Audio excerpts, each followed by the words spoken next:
Shikues të nderuar, Talpo Televizioni ju përshëndes, juftoj të ndiqni edicionin informativ të lajmeve.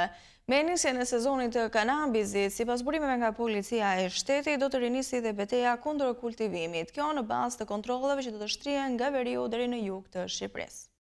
Policia ka rinisur betejën kundër kultivimit të kanabisit. Qindra efektiv kanë zbritur në teren, ndërsa 50 dronë do të përdoren për survejim ajror. Në dim do të jetë sërish Guardia di Finanza për kontrollet me helikopter në zonat më problematike në veri dhe jug të vendit. Deri më tani janë azgjësuar mbi 5.000 rënjë dhe kubik, ndërsa sfit beten shtëpitë e barit. Vitin e kaluar u çrënjosur rreth 191.000 bim. Fillimi pranverës shënon periudhën e mbjelljes së kanabis sativa. Në maj, bima ka hyrë në fazën e rritjes. Për këtë arsye, ky muaj shënon dhe organizimin e policisë për goditjen e fenomenit të kultivimit, për hapur në zona të ndryshme të vendit, duke nisur nga veriu në jug. Aksionet e para janë kryer, ndërsa për të gjithë sezonin deri në vjersht, qindra efektive policie do të angazhohen për kontrollin e zonave më problematike. Burime pranë policisë së shtetit bën me dije se janë në total 15 dronë me rezolucion të lartë në dispozicion të 12 drejtorive të qarqeve dhe policisë kufitare për të vëzhguar nga ajri çdo pëllëm toke që dyshohet se mund të mbillet me kanabis.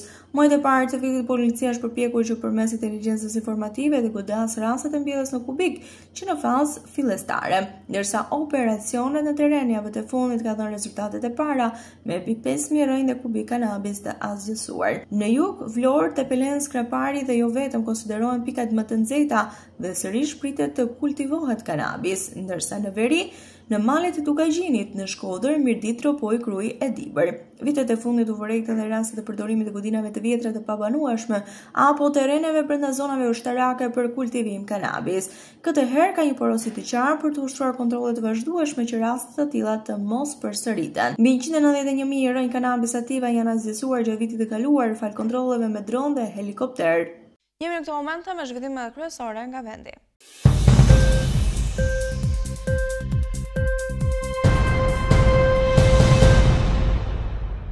Një tjetër hap i suksesshëm u arrit këtë javë për sa i takon përfshirjes së Vjosës në listën e siteve të UNESCO-s.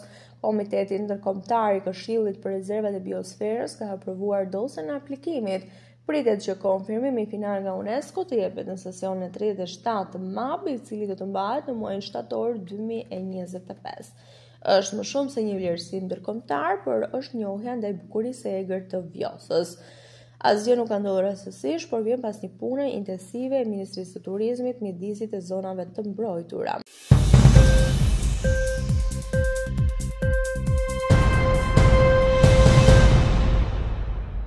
Ambasada amerikane në Tiranë ka reaguar për herë të parë për sa i përket zgjedhjeve parlamentare të 11 majit. Përmes një postimi në rrjetet sociale, ambasada ka uruar popullin shqiptar, teksa shpreh gatishmërinë për të vazhduar partneritetin e ngushtë mes dy vendeve. Urojnë popullin e Shqipërisë për zgjedhjet parlamentare dhe presin të vazhdojnë partneritetin tonë të ngushtë me Shqipërinë, shkruhet në postim.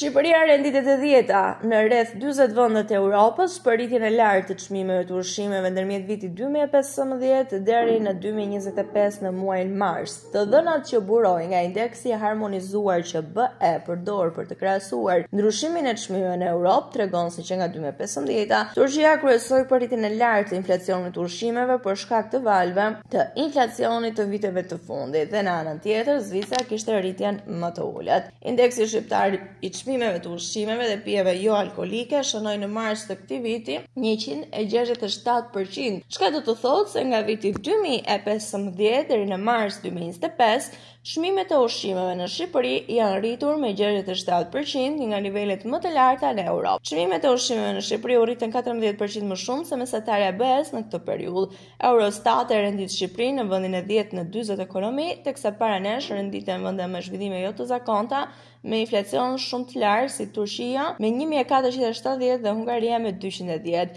Shqipëria gjithashtu kishte rritjen më të fortë të çmimeve dhe në rajonin e Ballkanit, duke përjashtuar Serbinë.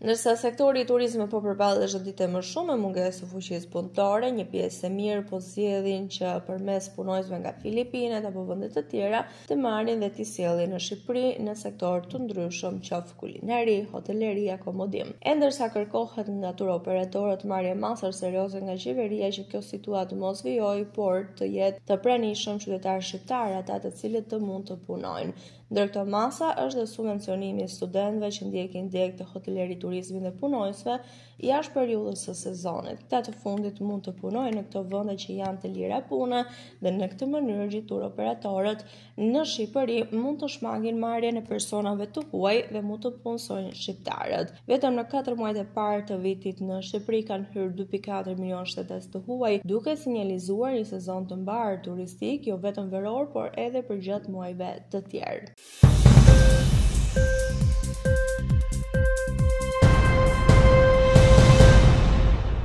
Izraeli ka njoftuar se 170 kamion me ndihma humanitare hynë në rripin e Gazës. Sipas burimeve, shpërndarja e ndihmave u realizua me rekomandimin e zyrtarëve të forcave të mbrojtjes së Izraelit dhe në përputhje me direktivën e udhëheqjes politike. Kamionët po transportonin ndihma të siguruara nga OKB-ja dhe komuniteti ndërkombëtar, përfshirë ushqime, pajisje dhe produkte mjekësore si dhe ilaçe. Ngarkesa u kalua nëpërmjet pikës kufitare Kerem Shalom, pas një kontrolli të rrep sigurie nga autoritetet izraelite. Në deklaratën e saj, Ministria e Mbrojtjes së Izraelit theksoi se do të vazhdojë të lehtësojë hyrjen e ndihmave humanitare në Gaza, ndërsa bën çdo përpjekje që ato të mos përfundojnë në dorë të organizatës terroriste Hamas.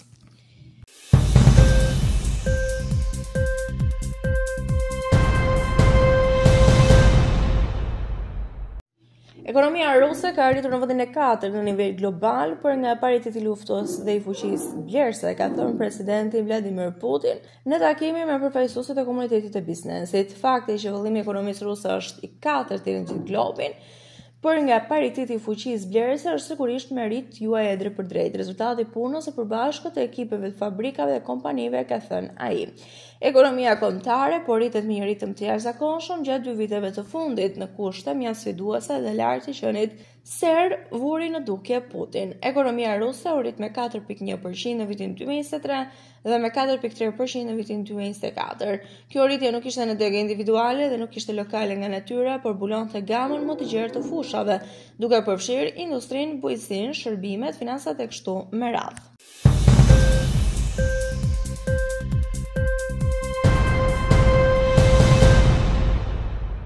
Presidenti i Ukrainës Volodymyr Zelensky ka thënë se mbretëria e sulmeve ajrore ruse kundër Ukrainës është një zgjedhje politike nga udhëheqësi i Kremlinit Vladimir Putin, duke i bërë thirrje bashkësisë ndërkombëtare të rrisë presionin mbi Moskën. Nuk ka asnjë logjik në këtë nga një këndvështrim ushtarak, është padyshim një zgjedhje politike. Zelensky tha se sulme me më shumë se 900 dronë dhe raketa gjatë 3 netëve treguan se Rusia po luante lojra diplomatike. Presidenti i Ukrainës tha se nevojitet presion maksimal mbi Moskën në mënyrë që të kufizojnë aftësitë e makinës ruse të luftës.